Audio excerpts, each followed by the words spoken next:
Most people hand over their life savings to a complete stranger based on a firm handshake and a fancy office, and that's not a metaphor. That's literally what millions of people do every single year.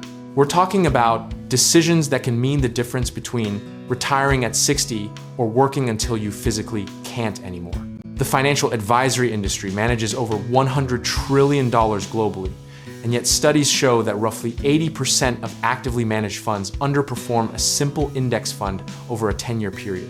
So the first question you have to ask yourself is your advisor actually working for you, or are they working for their commission check?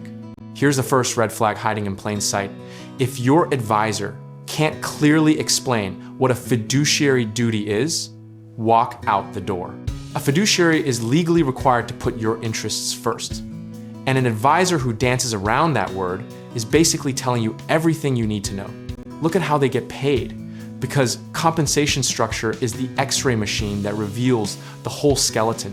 Fee-only advisors charge you directly, while commission-based advisors earn money when they sell you products.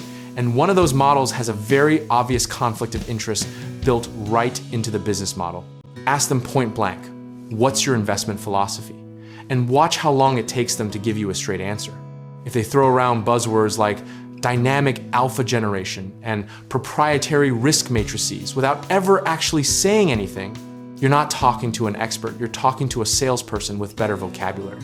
A genuinely great advisor will ask you more questions in the first meeting than you ask them, because they need to understand your goals, your timeline, your risk tolerance, and honestly, your psychology. If they're pitching you products before they even know when you want to retire, they already failed the most basic part of the job. One of the most underrated signs of a good advisor is how they talk about their mistakes and down years, because every advisor has them, and the ones who pretend otherwise are the ones you should fear most. Warren Buffett himself has said that the most important quality in investing is temperament, not intellect, and your advisor should be able to model that for you under pressure. Credentials matter, but they're table stakes. Not a guarantee a CFP or CFA designation tells you someone passed rigorous exams, but it doesn't tell you if they actually care about your outcomes. What matters more is whether they proactively reach out when markets get volatile, or whether you only hear from them when it's time to review your fee. History teaches us that financial crises don't announce themselves 1987, 2008, every single time. The people who came out ahead were the ones with a plan they trusted, and an advisor who kept them from panic selling at the bottom. Your advisor's job during a crash isn't to predict it. It's to make sure you don't make a 20-year mistake in a 20-minute emotional spiral. The misconception that only wealthy people need a financial advisor is one of the most expensive myths in personal finance.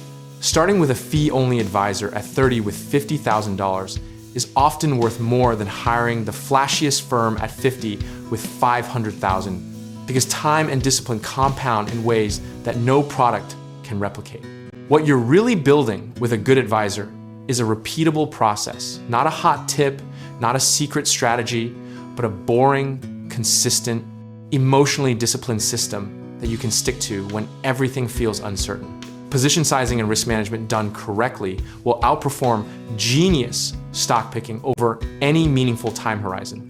And that's not an opinion, that's decades of data.